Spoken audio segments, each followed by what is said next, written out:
오늘 3부 예배 마태복음 14장 22절부터 33절 말씀을 가지고 무리로 걸어오신다라는 제목으로 하나님 말씀 나누겠습니다. 막 운전을 배우신 어떤 권사님 이야기를 들었습니다. 운전면허를 따신 지는 오래되었는데 운전을 오랫동안 안 하신 분이셨습니다. 일명 장롱면허죠.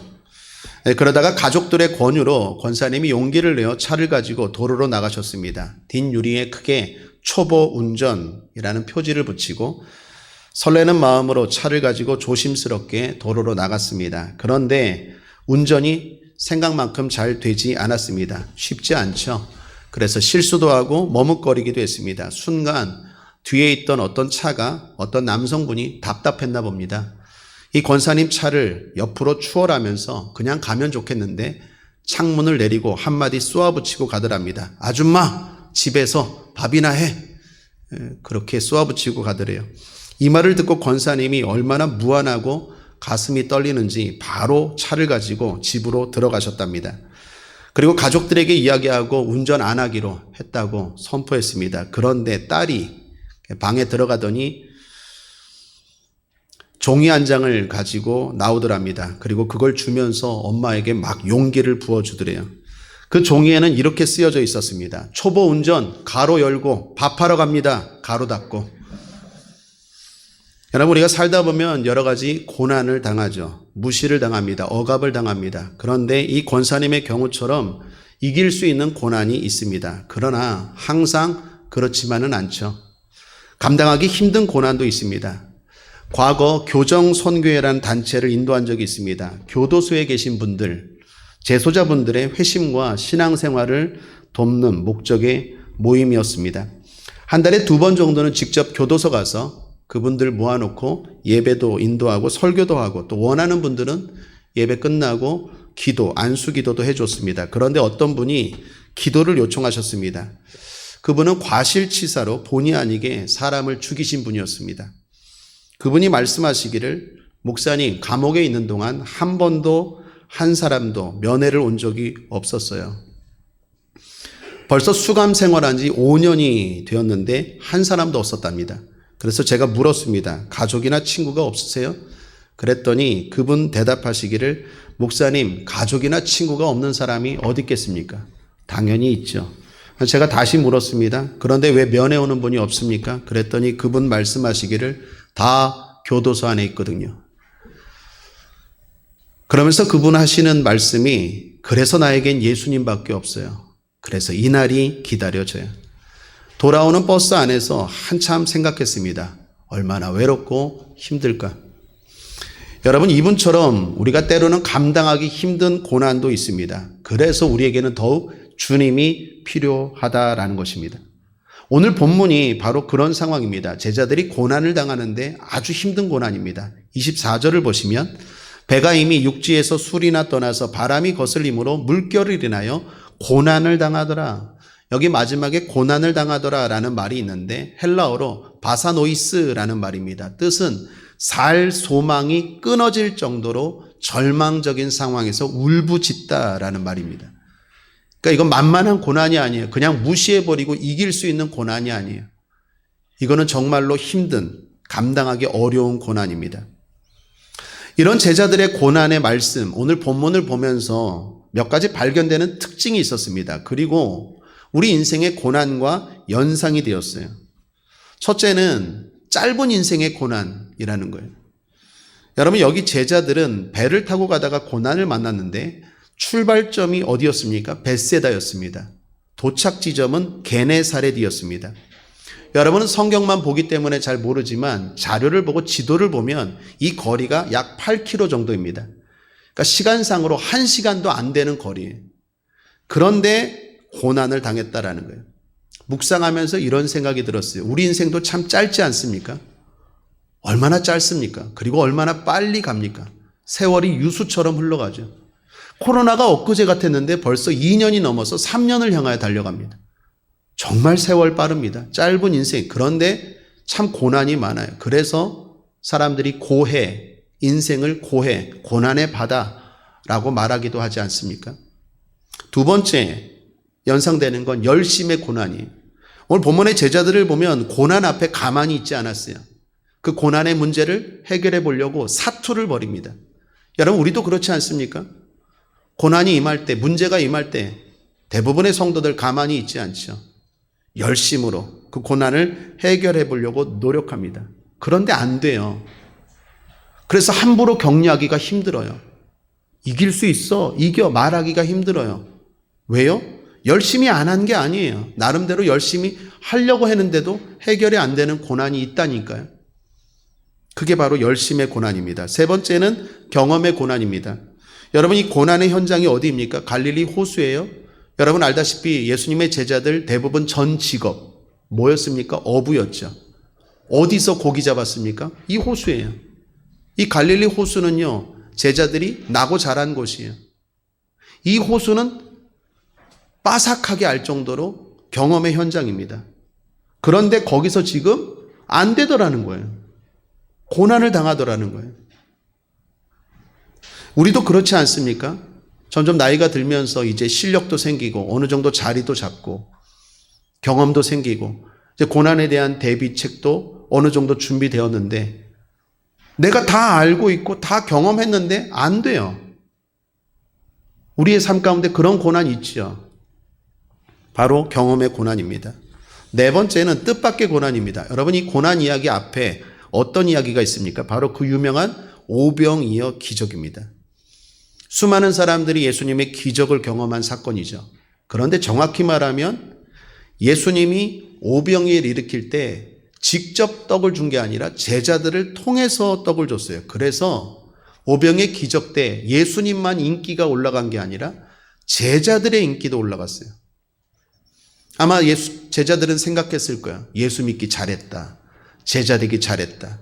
신났습니다. 사람들은 열광합니다. 인기는 올라가고 기적을 경험했어요. 모든 게 이제 탄탄대로가 될 것 같았어요. 놀라운 사건을 경험했어요. 주님 때문에. 그런데 바로 얼마 전까지 즐거웠는데 갑작스럽게 고난을 당한 거예요. 여러분, 우리도 그렇지 않습니까? 엊그제까지 평화로웠어요. 즐거웠어요. 그런데 갑자기 예상치 못한 고난이 우리 삶 가운데 다가오지 않아요? 다섯 번째는 이게 더 힘든데 순종의 고난이에요. 22절을 보십시오. 예수께서 즉시 제자들을 재촉하사 자기가 무리를 보내는 동안에 배를 타고 앞서 건너편으로 가게 하시고, 여기 보시면 이 고난의 시작이 어떻게 시작되었습니까? 예수님의 말씀이었어요. 제자들이 그냥 배 타고 고기 잡으러 가자, 아니면 뱃놀이 하자라고 한 게 아니라 예수님의 말씀 때문에 간 거예요. 그런데 고난을 당했어요. 그래서 더 힘들 거예요. 여러분, 구약에 보면 이 풍랑 때문에 어려움 당했던, 고난 당했던 또 한 사람이 나오죠. 누굽니까? 요나. 요나를 거꾸로 하면 나요. 우리와 똑같은 요나. 요나는 어때요? 요나도 풍랑 때문에 고난을 당했지만 요나는 불순종해서 고난 당했어요. 하나님이 니느웨로 가서 복음을 전하라고 했는데 자기 마음대로 불순종하고 다시스로 가다가 풍랑 만나서 고난 당했어요. 그런데 이 고난은 그렇지 않아요. 예수님 말씀대로 순종했어요. 그래서 더 힘든 거예요. 내가 주님 말씀에 순종하지 않았고 당하는 고난이라면 아이고 내 탓이야. 내가 잘못했지. 이러면 되는데 이거 뭐야? 내가 주님 앞에 순종했어요. 주님 말씀대로 예배도 잘 드렸고 기도도 잘했고 11조도 떼먹지 않고 열심히 전도도 하고 봉사도 했는데 내 삶의 이 고난이 뭐야? 이럴 때는 더 딜레마에 빠지죠. 더 혼란스러워요. 더 힘들어요. 이런 상황을 잘 묘사한 시편이 있는데 시편 42편입니다. 고라 자손이 쓴 시인데 거기서 고라가 이런 말을 하죠. 3절을 보십시오. 사람들이 종일 나더러 하는 말이 내 하나님이 어디 있느뇨 하니 내 눈물이 주야로 내 음식이 되었도다. 고난 자체도 힘든데 안 믿는 사람들, 불신자들이 조롱하는 거예요. 너 하나님 잘 믿는다면서. 근데 네 하나님 어딨니? 너가 이렇게 고난당하는데. 한 번만 말하는 게 아니에요. 10절도 또 말합니다. 내 뼈를 찌르는 칼같이 내 대적이 나를 비방하여 늘 말하기를 내 하나님이 어디 있느냐 하도다. 여러분, 우리도 이런 생각 들지 않아요? 내가 순종했어요. 그런데 고난당할 때 안 믿는 친척, 불신 가족들이 조롱해요. 그렇게 예배드리고 코로나인데도 불구하고 그렇게 교회 가지 말라고 하는데도 그렇게 교회 가더니 꼴 좋다 이런 어려움 당하고 네가 믿는 하나님 도대체 어디 있니? 이런 말 들으면 정말 힘들죠. 가뜩이나 고난 자체도 힘든데 그런 조롱의 말들이 우리를 힘들게 해요. 끝으로 6번째 외로운 고난입니다. 이렇게 힘든데 주님은 안 계신 것 같아요. 결정적으로 오늘 제자들의 배에 예수님이 타고 계십니까? 안 타고 계세요. 알고는 계세요. 제자들이 고난당하는 거 지금 알고는 계세요. 그런데 배에는 예수님이 안 계세요. 여러분 우리도 그렇죠. 나는 이렇게 힘들어요. 나는 예수님 말씀대로 살려고 노력했고 또 순종도 했는데 이렇게 어려움 당하고 있는데 주님은 멀리 있는 것 같아요. 내 고난의 문제에 관심이 없는 것 같아요. 나만 힘들고 나만 어려운 것 같아요. 그래서 더 힘들고 괴롭다라는 것입니다. 오늘 이 마태복음 13장의 이 고난의 현장은 우리 인생에 당하는 고난을 보여주는 거예요. 자, 이럴 때 어떻게 해야 될까요? 답은 믿음입니다. 여러분, 믿음이 작동해야 돼요. 믿음이 언제 작동해야 됩니까? 교회 안에서만 작동하면 안 돼요. 실제 믿음은 세상에서 작동돼야 돼요. 세상의 소금이 돼야 되고 세상에서 빛이 돼야 되는데 그 말은 믿음이 여러분과 저가 믿음이 있다면 그 믿음이 세상에서 특별히 고난당할 때 작동이 돼야 돼요. 그런 의미에서 먼저 축복합니다. 사랑하는 여러분, 믿음이 작동하기를 주님의 이름으로 축원드립니다. 과거 2010년 여름으로 기억합니다. 칠레에서 세계적인 광산이 무너지는 사고가 발생했죠. 그래서 광부 33명이 땅속에 갇히게 되었습니다. 그 땅속이 무려 지하 622m였어요. 문제는 깊기도 했지만 입구들이 무너진 바위로 막혀버렸어요. 이 바위를 치우고 구조한다고 해도 시간이 부족하다라는 결론이 나왔어요. 8월 여름이었는데 이 바위 치우고 620m 들어가서 사람 끄집어내려면 성탄절에나 가능하다. 그래서 결론은 뭐예요? 살아날 가망 0%. 근데 결론적으로 이분들이 69일 만에 기적적으로 살아났어요. 그리고 그곳에서 있었던 69일간의 이야기들이 세상에 알려졌어요. 처음에 갱도가 무너졌을 때 사람들이 갇히고 두려움에 쌓여 모두가 패닉 상태에 빠졌다고 해요. 당연하겠죠. 그냥 지하 1층, 지하실 들어가는 것도 무서운데 622m에서 무너졌으니 얼마나 두렵겠습니까? 절망하는 사람들, 울부짖는 사람들 막 속출하고 심지어 서로 남은 음식 먹겠다고 싸우고 치고받고 하는 사람들도 나왔대요. 그때 고메지라는 사람의 믿음이 작동했어요. 63세, 여러분 유인물에 나눠드린 한 인물 그분입니다. 63세로서 33명의 광부들 중에 가장 최고령자였습니다. 그분이 사람들을 진정시키기 시작했어요. 그리고 이렇게 말합니다. 나는 크리스찬입니다. 하나님은 나를 사랑하시고 나를 구원해 주실 수 있는 분임을 믿습니다. 그러므로 기도합시다. 싸우지 말고 절망하지 말고 기도합시다.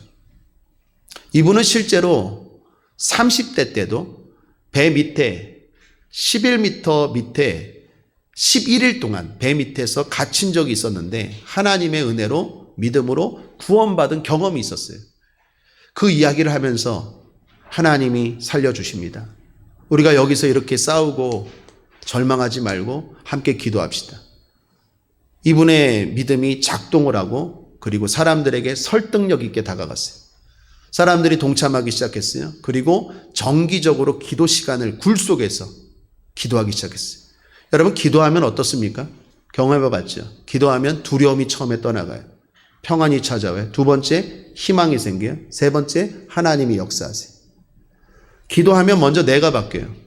그리고 하나님의 역사하심이 일어나요. 믿음으로 그렇게 뜨겁게 지하 굴 속에서 기도를 간절히 했는데 69일 만에 기적적으로 세계적인 언론을 통해서 미국의 장비가 오고 뭐 해서 이분들이 살아났어요. 칠레에서는 이분들이 33명 영웅이 되었어요. 그리고 그 캠프는 희망 캠프가 되었고 그 광산은 칠레의 유적지가 되었대요. 국가적으로 유적지로 증해서 칠레의 희망의 상징이 되었대요. 나중에 우리나라 동아일보에서 이분들의 간증 이야기를 듣고 기사를 썼는데 타이틀이 너무 멋졌어요. 타이틀이 이렇습니다. 굴 속에서 그들은 33명이 아니라 34명이었다. 하나님이 함께 하셨다. 한 사람의 믿음이 작동해서 많은 사람들에게 믿음을 일으켰고, 그리고 거기 있는 사람들 다 크리스찬 되었고, 그분들의 가족들도 크리스찬 되었고, 그걸 본 언론을 본 사람들도 많은 사람들이 회심하고 주님 앞에 돌아오는 역사가 일어났대요. 사랑하는 여러분, 절대 희망입니다. 믿음이 작동하길 바랍니다. 오늘 예배 드릴 때만 믿음이 작동하는 게 아니라 고난이 일어날 때 작동해야 돼요. 그런 의미에서 오늘 본문을 봅시다. 우리가 가져야 될 믿음의 힘이 어떤 모습인지 오늘 본문에서 4가지 정도를 보여주는데, 첫째는 고난의 현장에서 찾아오시는 주님을 믿으시길 바랍니다. 주님 제자들에게 찾아오셨어요. 분명 찾아오십니다. 우리도 마찬가지입니다. 힘들고 어려운 고난의 현장에서 주님이 찾아오십니다. 그런데 언제 찾아오셨습니까? 밤 사경에. 25절에 보면 밤 사경에 라고 성경이 시간을 가리키고 있어요. 밤 사경은 몇 시일까요? 당시 이스라엘을 지배하던 로마는 밤 시간을 4시간으로, 4등분으로 나누었습니다. 그래서 저녁 6시부터 9시까지는 1경, 9시부터 12시까지가 2경, 12시부터 새벽 3시까지가 3경, 새벽 3시부터 6시까지가 4경이에요. 자, 예수님이 오신 시간이 언제입니까? 4경이에요. 그러면 초저녁에 이게 풍랑이 일어났거든요. 그러니까 거의 한 10시간을 사투한 거예요. 그러니까 1시간도 안 되는 그 거리에서 10시간을 풍랑과 싸운 거예요. 그리고 이제 해가 뜨려고 하는 밤의 끝자락, 가장 깊은 밤, 그때 예수님이 오셨다라는 거예요. 자, 우리에게 뭘 말할까요? 포기하지 말라는 거예요. 포기하지 말라는 거예요. 주님이 1경에, 2경에 오시면 더 좋겠죠. 그러나 4경에도 오실 수 있어요. 그러므로 믿는 사람들, 믿음이 작동해야 되는 분들, 포기하지 않는 믿음 갖게 되길 바랍니다. 끝까지예요, 끝까지. 주님은 마지막 끝자락에 이제 끝났다. 10시간 동안 우리가 했는데도 안 되더라는 그 시간에 주님이 걸어오셨어요. 여러분이 두 손 드는 그 시간에 하나님이 오십니다. 인간의 절망은 하나님의 희망의 시작이에요. 어떤 상황에서도 포기하지 않길 바랍니다. 고난의 밤이 깊을수록 희망의 아침은 가까이 다가오는 것 믿으시기를 주님의 이름으로 축원합니다. 두 번째, 밝고 찾아오시는 주님을 믿으셔야 돼요. 주님이 찾아오셨어요. 그런데 어떻게 찾아오셨는지 성경이 또 기록하고 있어요. 25절 함께 읽겠습니다. 시작. 밤 사경에 예수께서 바다 위로 걸어서 제자들에게 오시니. 여러분께 질문합니다. 예수님이 제자들에게 갈 수 있는 방법이 꼭 걸어서만일까요? 많아요. 그냥 뿅 하고 무슨 드라마처럼 영화처럼 뿅 하고 갈 수도 있고, 또 하나는 날아서 갈 수도 있고, 아니면 그냥 수영하듯이 수영해서 갈 수도 있고. 주님이 제자들에게 갈 수 있는 방법은 많은데 왜 제자들에게 걸어서 가셨을까요? 그리고 성경은 왜 그걸 기록했을까요? 잘 보라는 거예요. 지금 제자들은 물 때문에 고난당하고 있어요. 물 속에 빠져갈 것 같아서 두려워요. 그런데 예수님이 그걸 밟고 오세요. 물은 문제예요. 내가 감당할 수 없는 문제예요. 그런데 주님이 그걸 밟고 오시는 걸 보라는 거예요. 주님이 우리가 힘들어하는 그 문제 해결하신다는 거예요. 여러분, 구약 성경에도 보면 하나님에 대한 묘사를 할 때 이런 표현이 있습니다. 욥기 9장 8절입니다. 그가 홀로 하늘을 펴시며 바다 물결을 밟으시며. 그러니까 물을 밟는다라는 것은 성경에서 창조주, 통치자의 이미지예요. 예수님이 지금 물을 밟고 오세요. 너희들 봐라. 내가 누군지 스승이 아니야. 선생이 아니야. 나는 이 땅과 자연을 주관하는 통치자야. 그러므로 두려워하지 말라라는 거예요. 사랑하는 여러분, 밟고 찾아오시는 주님을 믿으시길 바랍니다. 우리가 힘들어하는 문제 주님이 해결할 수 있어요. 세 번째는 밟고 찾아오셔서 말씀하시는 주님을 주목하십시오. 주님이 오셔서 제자들에게 말씀하셨어요. 내니 두려워 말라. 왜 이 말씀하셨습니까? 제자들이 막 유령이래요. 여러분, 사람이 두려우면 판단력이 흐려지죠. 너무 공포심에 빠지면 이 사람이 아군인지 적군인지 이게 판단력, 사리 분별력이 떨어지죠. 제자들도 그런 거예요. 너무 공포에 쌓였어요. 주님 거기서 뭐라고 말합니까? 내니 두려워 말라. 그리고 안심하라, 평안하라 말씀하십니다. 사랑하는 여러분, 우리가 믿어야 될 세 번째는 뭡니까? 주님이 결국 우리를 평안케 하실 거예요. 환경도 평안하게 하실 뿐만 아니라 우리의 심령도 평안하게 하실 것 믿으시길 바랍니다. 자, 고난 가운데 우리의 믿음이 작동해야 되는데 그 믿음의 작동의 성격, 모습은 세 가지입니다. 주님 찾아오십니다. 믿으셔야 돼요. 주님 찾아오셔서 해결하십니다. 믿으셔야 돼요. 주님 찾아오셔서 해결하시고 평안케 하십니다. 믿습니까? 믿으셔야 돼요.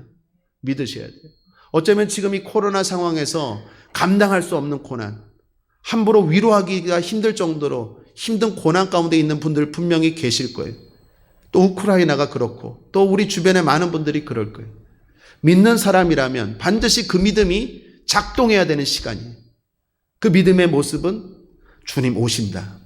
오셔서 내 문제를 해결하신다. 그리고 나에게 내 삶에, 내 가정에, 내 인생에 평안을 주신다라는 믿음을 갖게 되기를 주님의 이름으로 축원합니다. 그런데 여기서 이 이야기가 끝나면 좋겠는데 한 가지 더 중요한 이야기가 있어요. 그게 뭡니까? 베드로의 도전 이야기. 예수님이 오셨습니다. 그리고 물이 잔잔해지고 끝났다라고 이야기가 종결되는 게 아니라 베드로가 도전하죠. 베드로가 물 위를 걸어오시는 예수님을 보고 도전합니다. 그리고 자신도 물 위를 걷기를 요청하죠. 여러분, 베드로는 왜 이런 요청을 했을까요?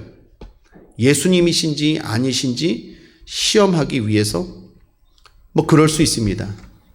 주님이시거든, 만일 주님이시거든 나를 걸어오라 게 하옵소서.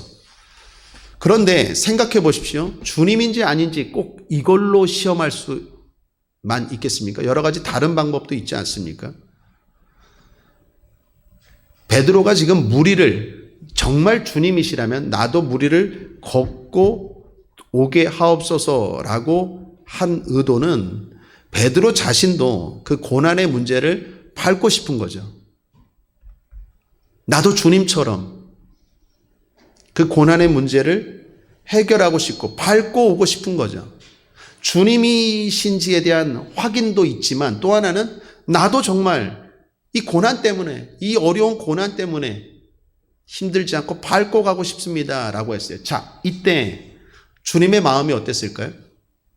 기분 나빴을까요? 야, 니들이 나를 시험해? 지금 이걸 보면서 베드로야, 네가 나를 시험해? 기분 나쁘다? 나 보고도 너 못 믿니? 그리고 아니면 야, 너는 원할 걸 원해라, 기도할 걸 기도해라, 이렇게 걷는 거는 나만 할 수 있는 거지 넌 안 된다? 그런 마음이셨을까요? 오늘 성경을 보면 전혀 그렇지 않은 것 같아요. 주님이 기뻐하신 것 같아요. 그리고 뭐라고 말합니까? 오라라고 말씀하세요. 29절입니다. 주님이 오라 하시니 베드로가 배에서 내려 물 위로 걸어서 예수께로 가되. 오라 하셨어요.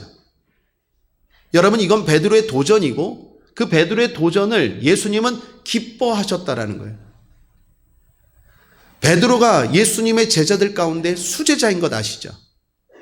베드로가 가장 복된 제자가 된 거 아시죠? 저는 오늘 이 말씀에서 믿음에서 하나 더 나아가 도전하는 믿음이 되기를, 특별히 우리 국제하모니계 성도들 그렇게 되기를 주님의 이름으로 축원합니다. 뱃속에서 가만히 있다가 주님이 오시는 그 믿음도 필요하지만 정말로 특별한 존재, 기적의 주인공, 고난의 주인공이 되려면 도전하는 믿음이 필요해요. 천국은 침노하는 자가 빼앗는 것처럼 도전하는 믿음, 도전하는 신앙인 되기를 주님의 이름으로 축원합니다. 물론 베드로는요, 도전하다가 주님 바라보고 걸어가다가 바람을 보고 물속에 빠졌어요. 실패했다라는 거예요. 그걸 보고 어떤 사람들이 이렇게 생각할 수 있다고 생각해요. 목사님, 저는 도전 안 합니다. 베드로 보십시오. 어차피 실패할 것. 저는 도전 안 하고 그냥 얌전하게 평안하게 신앙생활 합니다 라고 말해요. 그게 좋은 걸까요? 그게 주님이 원하시는 걸까요? 아마 이 뱃속에 있는 다른 제자들도 이런 생각했을 거예요. 저 베드로 맨날 저렇게 도전하다가 설치다가 저 물속에 빠졌네. 내 저럴 줄 알았어. 우리처럼 가만히나 있지. 여러분 생각해 보세요. 주님이 원하는 게 배 안에 가만히 있는 제자들입니까? 아니면 베드로일까요? 저는 분명히 베드로가 더 잘했다고 생각합니다. 물론 실패했지만 주님이 원하는 건 도전하는 신앙이에요. 여러분 뒤에 2장 넘겨서 마태복음 16장에 보면 베드로가 또 도전하는 장면이 나옵니다. 그때 예수님이 이렇게 말씀하세요. 마태복음 16장 17절에 예수께서 대답하여 가라사대 바요나 시몬아 내가 복이 있도다라고 말해요. 이때도 어떤 도전이었습니까? 예수님이 제자들에게 물었어요. 사람들은 나를 누구라고 하는데 너희들은 나를 누구라 하느냐 했더니 또 우리 베드로 가만히 있지 못해? 또 설쳐대요? 앞에 나가요? 제가요. 옛날에 그 TV 코미디 같은데 저요 뭐 영군가요? 좀 그런 스타일이에요. 주는 그리스도의 살아계신 하나님의 아들이다. 또 도전했어요. 그때 예수님이 하신 말씀이에요. 복이 있도다. 그리고 나서 여기서 음부의 권세가 이기지 못하는 그리고 천국 열쇠를 내게 주리니 그 사람이 베드로가 된 거예요. 여러분 베드로는 다른 제자들과 특별한 자였어요. 그 이유가 뭡니까? 오늘 여기에 도전을 잘 보시라는 거예요. 물론 실패할 수 있어요. 지금 2월 달입니다. 여러분 2022년도 2월 달 얼마 전에 설날이었는데 새해가 돼서 어떤 도전하셨습니까? 신앙인은 도전하는 자예요. 말씀에 대한 도전하는 거예요. 구체적으로 금식 도전하십시오. 헌금 도전하십시오. 예배 도전하십시오. 기도 도전하십시오. 그냥 하던 대로가 아니라 그냥 가만히가 아니라 도전하시길 바랍니다. 구해서 안 되면 찾고 찾아서 안 되면 두드리는 자가 하나님이 기뻐하는 자예요. 부르짖는 자를 하나님 기뻐하세요. 무슨 말입니까? 도전하는 자예요. 물론 하나님이 찾아오셔서 해결하신다는 믿음도 중요하지만 그건 보통 믿음이고 주님 앞에 인정받고 복받고 특별한 역사가 일어나는 믿음은 도전하는 믿음, 도전하는 신앙인 줄 믿습니다. 저도 마찬가지입니다. 여러분도 마찬가지입니다. 우리 국제하모니교회가 그냥 안주하는 교회가 아니라 날마다 하나님의 말씀을 향하여 도전하고 나아가는 저와 여러분 되길 바랍니다. 주님 말씀하십니다. 너희가 나를 믿으면 내가 행한 일을 할 것이요 나보다 더 큰 일도 감당하리라. 믿습니까? 우리도 감당할 수 있어요. 문제 가운데 해결만 바라는 게 아니라 우리도 문제를 밟고 오히려 다른 사람들을 건지는 저와 여러분 되길 바랍니다. 믿는 자들의 이런 표적이 따르리니 너희가 내 이름으로 귀신을 쫓아내며 새 방언을 말하며 병든 자에게 손즉 나으리라. 믿습니까? 그러므로 우리가 주님만을 기다리는 게 아니라 우리가 믿는 자가 되어서 오히려 그 모든 역사를 일으키는 하나님의 사람 되기를 주님의 이름으로 축복합니다. 지난달에 우리나라 귀한 어르신 한 분이 천국 가셨어요. 2월 달에 소천하셨고 3월 2일 날 5일장 장례를 마치고 하늘나라로 가셨습니다. 그분이 이어령 박사님이십니다. 우리가 잘 알다시피 초대 문화부 장관을 지내신 분입니다. 한국 지성인의 대표로 불리는 분이셨죠. 그런 그분이 2007년 예수님을 믿었어요. 그리고 세례를 받았어요. 수많은 사람들이 의아해했고 또 어떤 사람은 막 조롱했어요. 뭐 그렇게까지 지성인이 무릎 꿇고 세례를 받고 하느냐고. 그러나 그분에게는 새로운 세계에 대한 도전이었어요. 여러분 잘 알다시피 이미나 따님이 목사님이셨는데 죽었죠. 여러 고난 앞에 주님을 의지하는 그 모습을 보고 육신의 아버지가 해주지 못하는 하나님 아버지가 해주는 그 딸의 그 평안함과 그 암 가운데도 그 살아가는 모습을 보고 이 똑똑하신 지성인이 그 지성이 깨졌어요. 지성으로 안 되는구나. 그래서 이분에 대한 유명한 말이 있죠. 지성에서 영성으로. 자기 힘으로 안 되는 걸 깨닫고 하나님의 세계, 하나님의 영적인 세계에 대한 도전을 하고 주님을 만나고 영접했습니다. 그분이 지난해 2021년 10월에 마지막 책 하나를 출간하셨는데 그 책 제목이 이어령의 마지막 수업이라는 책이었어요. 이게 16번 동안 기자분하고 제자였다가 기자분하고 16번 동안 인터뷰를 정리한 책입니다. 놀라운 건 이분이 이 책을 출간하시면서 자기 자신의 죽음을 아셨대요. 내가 이 책을 출간할 때쯤 3월이면 나는 이 땅에 없을 거야. 놀랍지 않습니까? 그리고 더 궁금했어요. 자기의 죽을 때를 알고 그리고 우리가 아는 최고의 지성인은 뭘 말하고 싶었을까? 마지막 수업. 그리고 그분은 크리스찬이었는데 궁금해서 제가 그 책을 봤는데 우리에게 많은 인사이트를 줘요. 많은 교훈을 주고 참 생각하게 하는 많은 이야기들을 하더라고요. 그런데 제 마음에 탁 부딪힌 한 문장이 있었어요.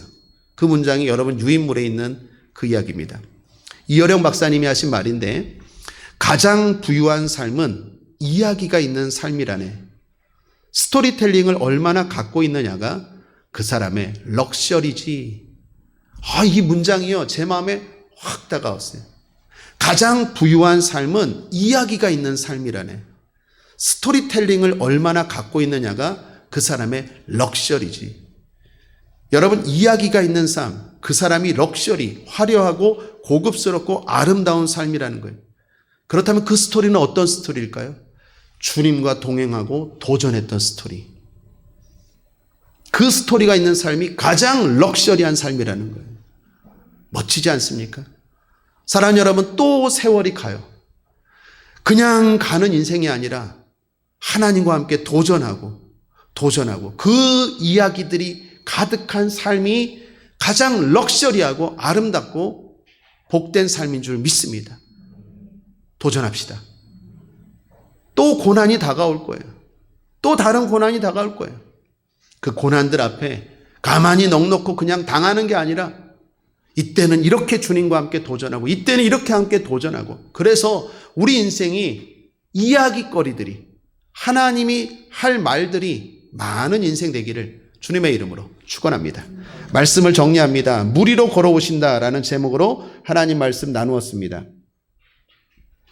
함께 읽어보겠습니다. 거기서부터는 시작. 인생은 고해라는 말처럼 짧은 인생에 고난이 많은 우리네 인생입니다. 그 고난에는 분명 감당하기 힘든 고난도 있습니다. 열심히 살아도 경험이 있어도 대비를 해도 감당하기 힘든 고난입니다. 더욱이 말씀대로 살아도 당하는 고난이기에 더욱 힘들고 외로울 수 있습니다. 그러나 우리에게는 절대 희망의 믿음이 있습니다. 그 믿음이 고난의 때에 작동해야 합니다.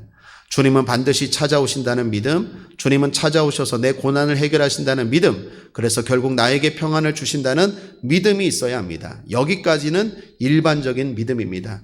여기서 한 걸음 더 나아가 베드로처럼 도전하는 믿음이 있어야 합니다. 그 도전이 고난 가운데 우리를 더욱 복되고 특별하게 만들 것입니다. 그러므로 우리 모두 도전합시다. 주님이 무리를 걸어오십니다. 우리도 걸을 수 있습니다. 할렐루야. 예수 승리. 기도하겠습니다. 좋으신 하나님 아버지 감사합니다. 도전하는 믿음 되게 하여 주옵소서. 2022년도 도전하는 우리 교회, 우리 성도들 또한 종이 되게 하여 주시옵소서. 감사드리며 예수님의 이름으로 축복하고 기도했습니다. 아멘.